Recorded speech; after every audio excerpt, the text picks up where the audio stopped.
Hello everyone, আজকে আমি আপনাদের সাথে শেয়ার করছি ফ্রাইডে লাঞ্চ মেনু। অফিসে গিয়ে দেখি অরিন্দমদা পুরো টেবিল সাজিয়ে বসে গেছে। তবে ওনার মুখেই শুনে নিন আজকের মেনুতে কি কি ছিল। ভাত আর ডিম সেদ্ধ, জোরে জোরে। এটাতে ডালিয়া, এটাতে মিড মর্নিং ফ্রুট, এটা হচ্ছে পাঁপড়,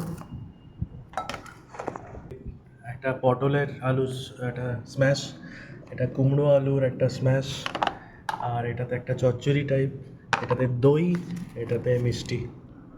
খুন এটা নাকি অফিসের ফ্রাইডে লাঞ্চের মেনু। এটা বিয়ে বাড়ির থেকে কম কিছু নয় কিন্তু। সেটাই অরিন্দমদার বলছিল, ফ্রাইডে ভাইবস, ভালো মন্দ খাওয়া দাওয়া না করলে কাজে এনার্জি পাবো কী করে। দেখুন আমার লাঞ্চে আজকে ছিল আলু ভাজা, সিম্পল মাছের ঝোল আর ভাত। এটা দিয়েই আমি আজকে লাঞ্চ করছি। তাছাড়া আজকে তো আরও মেনু ছিলই, যেটা অলরেডি শেয়ার করে দিয়েছি। এদিকে খুশিও খাবারের প্রিপারেশন করছে আর আমি খেয়েই যাচ্ছি। এইভাবেই আমরা হাসি মজা করতে করতে আজকের ফ্রাইডের উইকেন্ড ভাইবসটা এনজয় করলাম। Tata, by.